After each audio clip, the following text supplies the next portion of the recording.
সাবুগুলো দিয়ে নিচ্ছি, চীনা বাদামগুলো দিয়ে নিচ্ছি। দিদি ভাই, সাবুর অনেক রেসিপি তো খেয়েছিস, আয় আজকে সাবুর একটা দুর্দান্ত স্বাদের নতুন রেসিপি বানাবো, আর আমাদের সাথে থাকবে আমাদের ইউটিউব পরিবার। চলুন তো আজ দেখতে থাকি আমার বোন কি বানাচ্ছে আজ নতুন রেসিপি। তো এই রেসিপিটা বানানোর জন্য আমি জেকে কোম্পানির বড় দানার সাবু নিয়েছি।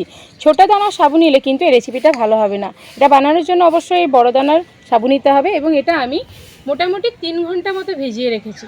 3 ঘন্টার কম ভেজালে কিন্তু এটা ভালোভাবে ভেজে না, তো অন্তত পক্ষে 3 ঘন্টা এটা ভেজাতে হবে। তো আমার সাবুগুলো দেখুন কি সুন্দরভাবে ফুলে উঠেছে, এবং এগুলো দেখুন খুব ভালো ভিজেও গেছে, নরম হয়ে গেছে একদম। এবার আমি এরকম একটা ফুটো বাটির মধ্যে জলটা ভালোভাবে ঝরতে দেবো।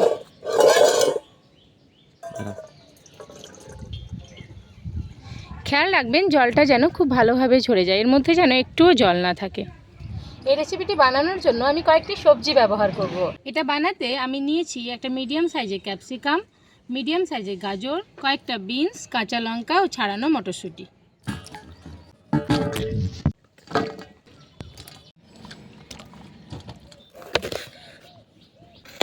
সবজি কাটতে আমার খুব ভালো লাগে, বুঝলি? জানি আমি।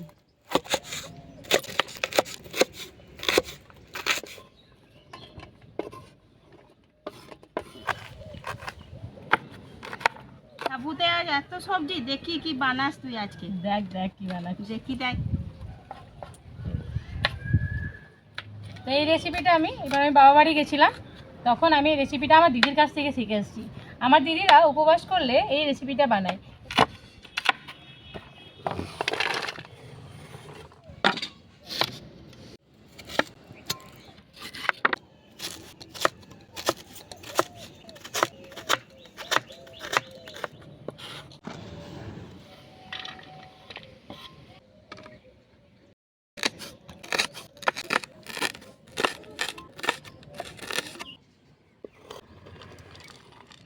ওরে তো সবজি কাটা হয়েছে, উনুন ধরে গেছে। হ্যাঁ হয়ে গেছে, আমি কড়াইটা বসিয়ে দিচ্ছি। হ্যাঁ বসা, আমি যাচ্ছি।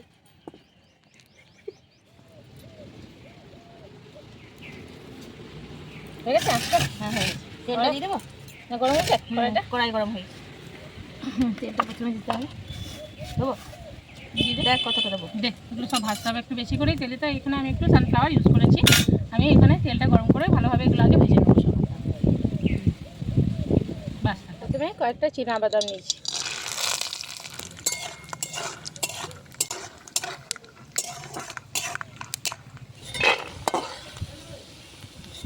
একে একে সব সবজিগুলো ভালোভাবে ভেজে নেব। এর মধ্যে একটু লবণ দিয়ে নিচ্ছি, এতে তাড়াতাড়ি ভাজাও হয়ে যাবে এবং এর স্বাদটাও ভেতরে চলে যাবে।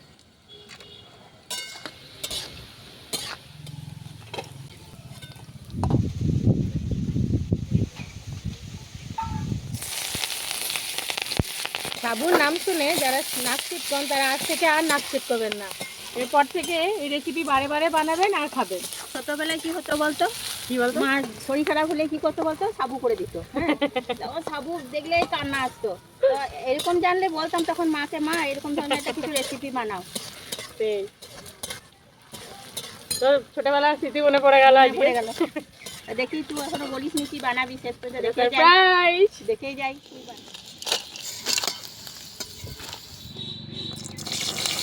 সবজিগুলো ভাজা হয়ে গেছে, এবার এর মধ্যে আরেকটু তেল দিয়ে নিচ্ছি।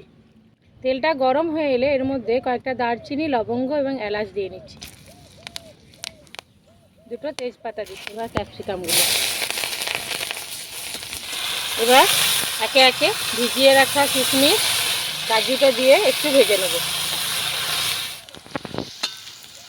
ভালো করে জল ঝরিয়ে রাখা সাবুগুলো দিয়ে নিচ্ছি।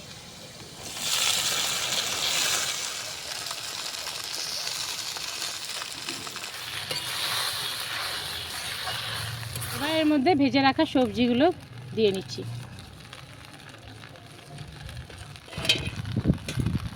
আমার এটা ঝাল, মিষ্টি, নোনতা সব স্বাদেরই হবে, তাই আমি এর মধ্যে কয়েকটা কুচিয়ে রাখা কাঁচা লঙ্কা দিচ্ছি।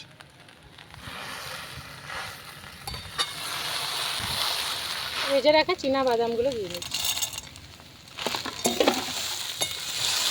অনেকে উপোস করলে লবণ খেতে চান না, তারা চাইলে সিন্দুক নুনও ব্যবহার করতে পারেন। আমি এখানে একটু লবণ ব্যবহার করছি।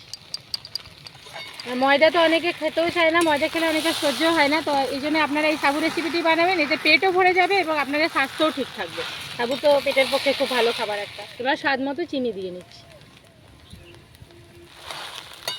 কেমন হয়েছে রে দেখতে? দারুণ দারুণ।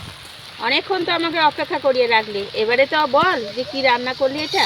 বেশ বেশ, এবার তোকে বলেই দিচ্ছি, এটার নাম হচ্ছে ফ্রাইড সাবু। এটা অপূর্ব একটা সেন্ট বেরোচ্ছে এবং দেখতেও দুর্দান্ত হয়েছে। এবার দিদিভাই খেয়ে আপনাদের জানাবে যে কেমন হয়েছে এটা খেতে। তো রেডি হয়ে গেছে আমার ফ্রাইড সাবু, এবার আমি এটা নামিয়ে নিচ্ছি।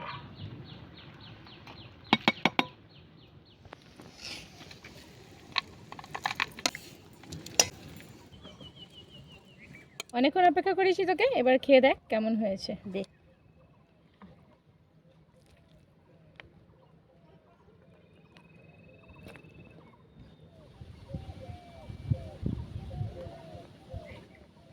কেমন?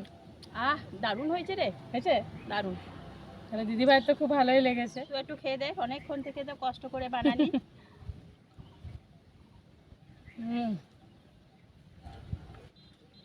কত দারুণ হয়ে গেছে এটা।